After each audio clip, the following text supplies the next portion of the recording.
Hello, and welcome to this week's episode of Man, We're Too Old for This, here on the Eternal Network. I'm your host, the experience that some call Jason, and with me today is... The token half binge, Tarky. CDO 113, the droid you're looking for. And the blurred dawn of the veil, the Todd Father. And today we're going to talk about Masters of the Universe Revelations. Because everybody is and nobody can let it go. This is true. This is going to be spoiler-filled, so you have been warned. If you hadn't watched it, pause the podcast, go watch the show, come back, listen to us, and then put your comments at the bottom. Or just rant. Yeah. So we did one earlier on what we were expecting and truthfully fearing. Todd, how would you say our predictions went? Truthfully, I was wrong. I was wrong on pretty much every damn level. I started the show fully prepared to hate watch it. I worked third shift and I was like, wow, this would be perfect. I can sit here and watch this and get paid to watch it. Because like I said, I went into it fully expecting it's gonna be some effed up shit. And enjoyed the hell out of it. It is for the generation that they told you it was for, it is very Transformers the movie. Which is, my all-time favorite animated movie. So once I kind of glommed on, I was like, oh, okay, I see the flavor of this. And I could just look at it for the story itself. Yeah, it was nice. I enjoyed it. Like I said, I freely admit that I was wrong as two left shoes. Tila did not become hero. Nope. Still would be neat. I would not have put that past them. No, I would not have put it past them. And you got another season to go, so they could always turn it around. That's true. They could. Well, hell no, she couldn't be hero because you get to see hero. Yeah. Yeah, and I have seen a screenshot of King Grayskull and Hero and Wondar and some guy in a horned helmet I didn't recognize. Michael.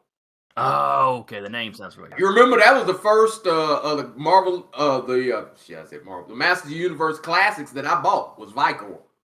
Yeah, okay. That was their original concept. Yep. For him. Yeah, that was. And somebody was like, that's a little too much like. Well, the Conan. trick is that line started as Conan, and when they lost the license, they were like, "Well, this guy," and they were like, "No," because that's Conan. Yeah, that's too close to Conan. And you're like, Well, even when they went straight He-Man as we've got him now, the Robert E. Howard estate, I think, tried to sue him, and a judge basically went, "Yeah, you can't copyright Barbarian." Yeah, but yeah, that was Vicor, and that was for me was a nice little fan service when you go to Pretoria, because not only do they use the Pretoria toy as like the backdrop of heaven, but yeah, you get Vicor and Wondar, and you sit there like, wow, that is as an adult nerd, you're sitting there going, wait, not quite that far, but I was like, yeah, it's neat. Because I never thought I'd live to see like a cartoon version of Vicor. Yeah. Or King Grayskull. You'd seen King Grayskull if you watched the 2002 one. Like I said, that's where. Well, see, I didn't. Really? Yeah, I good totally Lord. missed. What was his version of Battlecat called? In the 2002 one, he had Battle Lion. Yeah. In this, he had a giant green Triceratops. That's a bit better. Yeah. Because when he jumps out, I'm like, oh, you gonna see that? Ain't Battle. Damn, he's literally riding a dinosaur. Yep. The old. And you got to see what the original sorceress. Yeah, which should have been. Well, if you go about 2002 thing, that was his wife. But it was weird that he could talk and she couldn't. Yeah, she spoke some damn weird language. Yeah, like, she had her own language that everybody just kind of like, I don't know what the fuck she's saying. Yeah. But yeah, I was totally wrong, and since this is gonna be spoiler filled. That bastard made me care about Roboto. That's shit. Guys, spoilers. Neither Orko nor Roboto make it out of the thing. Orko was like a kid with cancer, so his whole run was depressing. But Roboto, his last words, I was so thankful I was in that damn guard shack by my fucking self. I don't know what the hell to do. When he like tell father he created a miracle and dies, and I'm like, good Lord, he felt one emotion, and it was fear as he was dying. I was like, I goddamn allergies. So what's the general breakdown of the plot? For part 1, you basically have Skeletor finally get into Grayskull, and he gets to the orb, which is where all the magic is. Mm-hmm. The thing that's inside Grayskull. And you have him and He-Man get into it. You finally have He-Man he kills Moss Man, and you have He-Man basically stab his ass. But it was Skeletor baiting him to stab because he wanted the end of the sword stabbed into the thing where the orb was locked into, you had to put the power sword into it. Yeah, and Skeletor baited him, and when he ran Skeletor through, it went through Skeletor and into that lock, and it opened it up, exposed the orb. And hell, Skeletor shattered it. He shatters the orb, and then everything basically kind of slows down to a crawl. And the sorceress appeared. Everybody is kind of frozen, but Teela, He-Man, and you have the sorceress's spirit. And the sorceress is basically like, I slowed down time really just so I could have these last few minutes with. And it's like she was going to confess who she was to Teela. And it gets interrupted. Because that's still the secret of this thing that they holding out is, if you're a fan, that the sorceress is Teela's mother. Teela still doesn't know that. And they never, every time it comes up in this, something comes and interrupts it, so you never find that out. They never flat out tell them. Which really bothers me because Roboto is standing right there with Man-of-Arms memories. Yeah. As Man-at-Arms is about to say it, and he gets cut off like, we don't have time for this. And they have an entire boat ride Roboto could have just told her. It wasn't his secret to tell, because he calls her sister. Yeah, except he knows, and he knows Man-at-Arms was trying to tell her. Yeah, but the trick is if you have some third party something tell her, it fucks up the flow of it would have fucked up the flow of the show. They saving that one for later. You can tell that. It's the reason why it keeps coming up, but stopping before they do it. Yeah, but that's the problem I have with this is so much force. The narrative is too forced for drama, and I'm not enjoying that part of it. Yeah, like I said, that was one that I kind of sat there and went, "Oh, they gonna milk the hell out of this one." Yeah. And when Evil Lynn breaks that shit up, it does make sense because we ain't got time for all this fucking family drama. Everything's about to wink out because, as I was saying, when Skeletor shatters the orb, all that power is about to explode, and it's gonna take out every damn thing. Well, He-Man gets the idea. Well, what if I call on the power?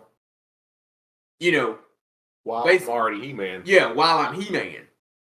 And the sorceress basically tells him, that would ground everything. So basically, Eternia doesn't explode. But you'd have to be holding it. You'd have to be holding the power sword to do it. You won't survive it. And He-Man basically goes, it's my life versus everything. He kind of looks at Teela when he says it. Yeah, and then he calls the power of Grayskull. The power hits him. It's rough enough that it shatters the power. It basically breaks the power sword back into two swords. He changes into Adam, and basically him and Skeletor basically burn up into a little burn smear on the ground. And Teela does not handle the fact that He-Man was Adam all that time very well. She quits. Randor goes ape shit. Basically, when he finds out that Man-at-Arms knew, hell, he banishes him. Basically says, if I ever see you again, I'm having you executed. I was not really happy with the way they did Randor. Randor was a complete ass. Yeah. I had a buddy at work that said there was for the first part that they really seemed to go out of their way to make the guys seem stupid. Well, Duncan was not particularly stupid. He-Man was not stupid. Randor was not stupid. He was an asshole. He wasn't dumb. The trick was, and when I say he was an asshole, Teela is taking over Duncan's position. She's going to be the new court Man-at-Arms. And that's the party that's going on at the beginning of it. And you have a scene where Duncan is looking at her, and his eyes are welling up with tears. And Adam makes a comment about, man, Duncan looks like he's about to cry. And Randor goes, that's parental pride. That's fatherly pride. And he looks at Adam and goes, I hope to be able to feel that someday. Which was an asshole move. But Randor was not that damn cold to Adam. But he did look at Adam as, a slacker. Because that was, if you're going to be honest, the Filmation one especially. Him and Kendra were slackers. That was the whole thing. Most of the damn time, they were somewhere asleep. Yeah, or hiding. Yeah. They were not big into work, and Randor is an adventurer badass, and his son, he looks at as, this kid ain't living up to his potential. Yeah. So even when Randor does that to Duncan, what that is all this time I've been downing my son when my son was literally the greatest fucking hero on the planet. And I can't make up for it. So I'm going to take it out on everybody else. Yeah. Well, even what pissed me off was even the mom who knew Adam's secret. Yeah, took it out on Duncan. I'm like, bitch, you knew too. Well, she didn't take it out. She was busy crying. Yeah. Because remember when they said He-Man fell, Marlena's like, oh shit, and starts crying. Yeah. And you had Randor basically going, well, a brave hero. And then she goes, no, you don't realize that was Adam. And that's when Randor basically goes full fuck all y'all. That's right. Like I said, half of the complaints that you're hearing about it is really people that can't admit that they were wrong. I went into it going, this is going to be some Netflix, Train wreck, go listen to the other shows. I had all kinds of predictions about just how fucked up this was going to be. I clicked that button figuring, man, this damn thing is going to be fucked up. It is not fucked up. You could not tell that first half of the story with He-Man in it. Magic is gone. Magic is reduced to basically like burnt embers. Yeah, 90% of the time that you see He-Man in the cartoon, it's because one of them is having a memory about What's the flashback? Yeah, it's a flashback. So you see He-Man, and you see the adventure that they had that led them to that area or that particular moment to begin with years ago. And then when they show that area again, yeah, it's even more desolate. It's like, oh my God, magic really is the thing that held this place together. Yeah. So you still get to see He-Man periodically, just in flashback. Yeah, right. You see him periodically in flashback. You got, like I said, the first one you see is actually Faker. But it's literally one of those kind of things, and that's why I don't get it coming from my generation. You see He-Man in this every bit as much as you see Optimus Prime in Transformers the movie. Mm-hmm. They both have about the same amount of screen time. Yeah. And like I said, you literally could not tell that story with He-Man in it. Magic is gone. How the fuck does Adam become He-Man? Magic is at a premium. Hell, you had magical wells and stuff that just had little drops of water dropping out of it because magic was gone. So, and you have the entirety of society adjusting to that. Yeah. Some of them correctly, some of them desperate to cling on to it, and some of them just going way off the deep end. Yeah. Hell, I like Pope Triclops the first. Yeah, that cracked me up. Hell, just the way they managed to work technology into all their prayers. Yeah. The sacred gears and the holy sprocket. That was some body horror shit. Yeah.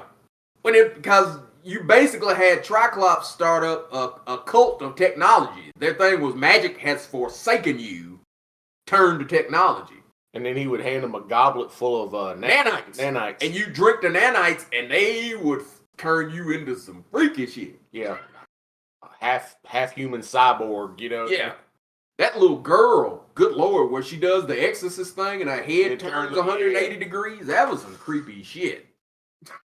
Yep, because Tila runs over there going to rescue that child, and I'm like, oh snap! And they are a recurring villain in it, is his cult showing up, because it's him, Trapjaw, and Whiplash, all part of that cult. Well, and the one that has a detonator in his chest Yeah, that's true. for the 10 minutes he's there. Yeah, and that was the thing. I didn't recognize him as anybody, but the second you saw he had a detonator in his chest, you knew that wasn't going to end well. You don't introduce a detonator and don't have it go off. Pick off the gun. I liked all the little Easter egg cameos of past characters, you know, action figures and stuff like that. It's like, wow, they found a way to work Stinkor in it. Hey, they've got, you know, what was the one in Hell that They had Merman, Scareglow, yeah. Scareglow. Yeah, you did. You had Merman. voiced by Batman. Yeah. The fact that he didn't have his gurgle kind of bothered me a little bit for a minute or two, and then I said, fuck it, I don't care. Look, I just enjoy the fact you had the voice actor of Joker and the voice actor of Batman. It's true. Just It is true. I just got a kick out of that. You do have some complaints online where they go, Skeletor too much like Joker. Well, Skeletor sounds like Mark Hamill, and half of Mark Hamill's characters sound like the Joker. So what the fuck did you expect? When you start going, which Mark Hamill voiced characters don't sound like Mark Hamill, I can think of like two. Wolverine that he did in Wolverine's Revenge, the video game, and Ulysses Claw in Avengers Earth's Mightiest Heroes. They are not just immediately, oh shit, that's Mark Hamill. Yeah. Everybody else sounds like the Joker. Yeah, run to the Hobgoblin with that shit. Yeah. Hobgoblin, the Trickster. Yeah, for you to go, well, it sounds like Mark Hamill. Well, because it's Mark Hamill. And that's what he sounds like. He does not sound exactly like the Joker. He cigarette smokes it up a little bit, but yeah, that's Mark Hamill's go-to psychotic madman. And Skeletor crazy as hell in that. I like their version of Skeletor because he was not the full-out lich that the 2002 one was, which is actually my favorite. But the way they told that story, you could see him being the Filmation one that was sick of losing. He done lost so goddamn much that he finally went, fuck it, I don't give a shit no more. The gloves finally came off. Yeah. Well, that was one thing you noticed. He-Man too is like, you know what? I'm just gonna stab. But that, he baited him. Yeah. But both of them is like, you know what? I don't care how many of my flunkies die. I'm getting what I want. I did like his freak out of a child had my power. Yeah. But yeah, you got the impression that was, because that was the thing. The Filmation version of Skeletor was goofy. I've heard complaints, well, he went in there, he was disguised. Have you forgotten the fucking portly chef? You such a fucking fan of Filmation. The bastard literally put on a fat chef costume to sneak into the damn castle. Yeah. Well, the royal castle, not Grayskull. Yeah. Please. At least this castle was at least this time it looked like an illusion. It was magic as opposed to, hell, just a fucking fat suit. No one ever expects practical effects. That's true. But yeah, Evil Lynn pretty much steals that first half for me anyway. Yeah. She was the character that I look forward to the most. Cause she was the appropriate level of sarcasm and snark. Yeah. I liked when her and Orko are in that little illusion When spot. they're in hell? Yeah, when they're in hell together. I like their interaction with each other. You actually see, like I named myself Evil, because Well, the trick was Orko told her what his parents had actually named him. It was Oracle, and he was a little kid and couldn't pronounce Oracle, so that's where Orko came from. And then because he was not particularly good at magic, he kind of let that name stick because he looked at Oracle kind of as ironic. Yeah. But when they get done with that moment, he asks Lynn, "Can I ask you a personal question?" She just turns around and goes, "No, my name is not I was not named Evil. I did that to myself later." Yeah. And But I like the name for him. Idiot, moron. yeah. Even at his grave, he was my friend. He was this Moron. But she leaves her headdress at his grave site. Yeah. Because that was, like I said, Orko in this, because magic was gone, if you were a sorcerer, it hit you hard. Yeah. He was literally withering away. Because And when you see Duncan again, he's basically going and getting these drips of magic water to take back to him to drink, and that's what's kind of keeping him alive. But yeah, he has Orko's whole role after magic gets screwed up is basically a terminally ill child. yeah. That adventure for him was damn near like a Make-A-Wish. Yeah. Yeah. Which was sad as hell. It was sad as hell. His last line to Evil Lynn, because he has his Orko doesn't suck moment, where hell he holds off Scareglow. Yeah. And when he looks back at Evil Lynn and basically goes, "Look, Lynn, I'm not afraid. I'm actually doing something worthwhile." I'm like, oh Jesus Christ, shit.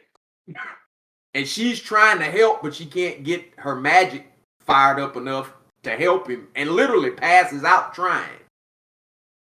And then Orko bites it. And you go, well, Orko went out like a champ. He had his final Orko does not suck moment. Yep. I ain't mad at that. If you call yourself a fan of the series, every one of them had that. You would have an episode of Orko doesn't suck. At least one a season. Well, you'd have like an episode a season of Orko doesn't suck. Yeah. Even the 2002 one, you have one that's, because I literally call them that. Oh, it's the Orko doesn't suck episode. Because he sucks 99.9% of the time. Yep. He'll cast a spell for something simple. Yeah, and it it'll fucks up. Fuck up shit. So, question: has anybody seen Zodak during this one? Not No. yet. Not yet. Okay. I mean, granted, he'd be one of those highly magical people that'd be hitting hard. Yep. Yeah, he'd probably be one that would be suffering through most of this. But they go to hell. You get to see Scareglow. Scareglow was neat, and he was voiced by Tony Todd, so it's Candyman. They got the right Joker to voice Scareglow. Well, that's good at least. They did a pretty good job voice casting this thing anyway. Yeah. Sarah Michelle Gellar does Tila. Tila. And I was iffy on her. I was not. If I was going to give a weak point, that'd be my weak point. There's a snarky to her that came through that I was kind of like, eh. well, to me, I was seeing Tila, but I was hearing Buffy. Buffy. And it was one of the, because Buffy's, she's snarky about shit. When Buffy would get into a fight, yeah, she's as much wisecracking on you as she was trying to kill you. And Tila, the moment Tila, they tried to make her, too serious, at one point, and all I was hearing was snark. Yeah. And while we got some time, the elephant in the room, and this will probably be the place you hear that, and I might turn out to be wrong, but I don't think I am. You will hear a lot of criticism. Well, Tila wouldn't do that, and she quit for no reason. Oh, but Adam's dead, and she just quit. And I'm like, dude, she was in love with He-Man. That's why she quit. That's why she reacted the way she does. Yeah. She was in love with He-Man. And she was looking at it as the person that I'm in love with had a secret and told everybody but me. I'm not special. I'm the butt. She felt like she was the butt of the joke, and her feelings were hurt. But that's literally hell. Anybody that's been in a relationship, you want to feel special. If your lover or the person that you care about has a secret, you want to be the one person on earth that knows it. Yeah.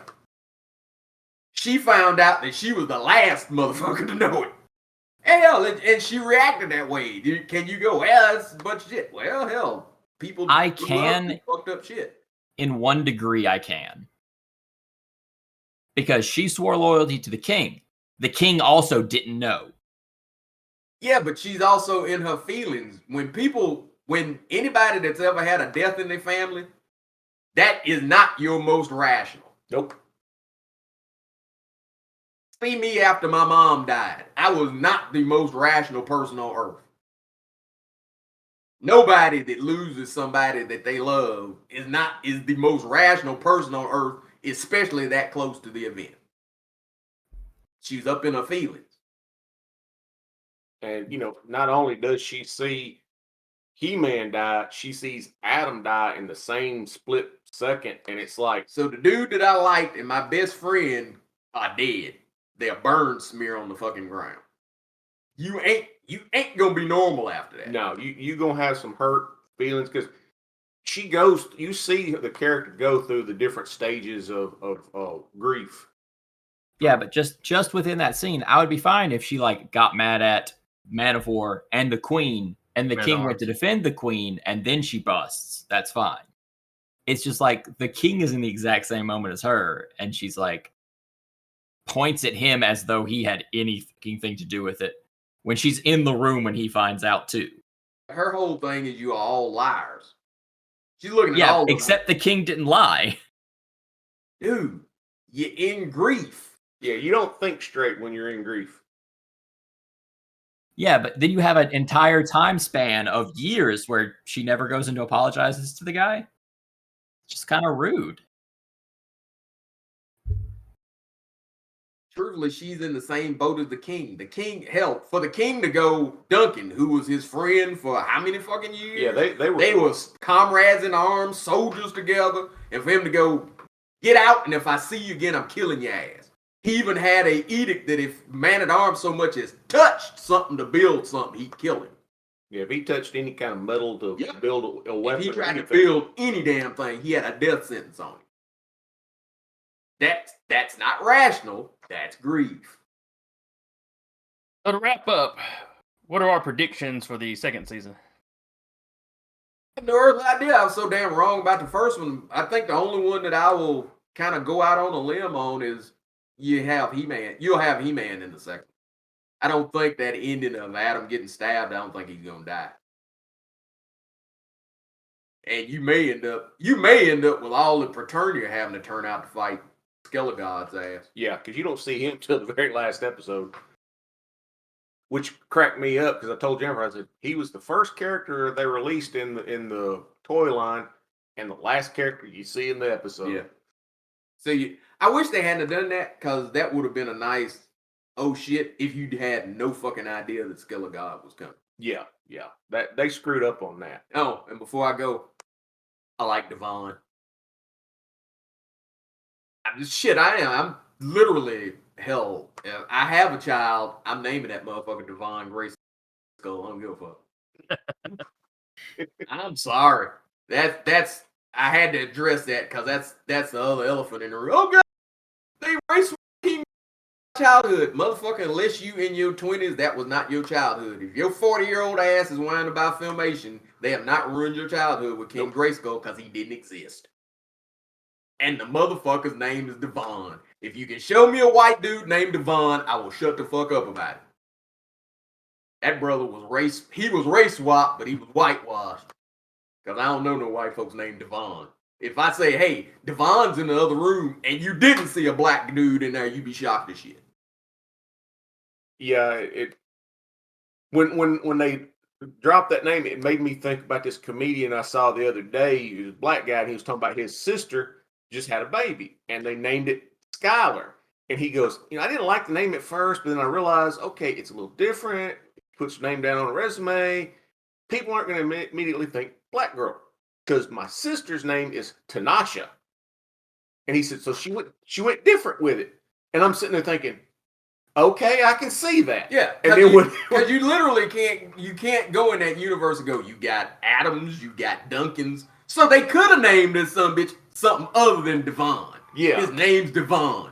That's a brother. I don't give a shit. You kiss my ass with that one. As soon as they named it, like, oh, that's him. I knew exactly what character and that came from the guy that worked on the product line. He was like, oh, yeah, well, we came up with Devon Grayskull. Devon? Really? Devon? Yeah. Who else? The cat that named that son bitch is the same one that made Zodak black in 2002. That's brother. You ain't gonna tell me no damn different. I'm gonna name if I have a son, that son bitch's name gonna be Devon Grayskull Holland. I don't give a shit. And anytime you say his name, you gotta say his first name and last name at the same time. So I'd be looking forward to him getting in trouble. Devon Grayskull, when you get in here. I thought I had the power. Don't say that to your mama. She crazy. Well, anyway, I guess we're going to call it there before Todd dooms any other children to odd names. Hey, I was going to name my first ones Gobot and Voltron when I was in junior high, so this is a step up. That's some shit you got to explain to Vaughn. He'll actually fit in. All right, I'll give you that one. So anyway, if you've seen the show and you have an opinion, strong or otherwise, let us know in the comments, or you can reach us at thenerdeternal@gmail.com. If you want to support the show, like, subscribe, tell people about us. You can visit the site, nerdeternal.com. We've got a shop there if you wanted to buy some merch. I think that covers everything I needed to cover. We really got to write that down because we are almost everywhere. Anywhere you can find podcasts, we're pretty much on it. Yep. So anyway, until next week, I've been your host, the Experience of Some Called Jason, and with me today has been the token secretly finishing up the 5th episode while podcasting, Tarky. CDL113, the droid you're looking for. And the blurred dawn of the veil, the Todd father. And we will see y'all next time. Father of Devon. Telling you. You didn't say the whole name. Damn, broke my own rule already, but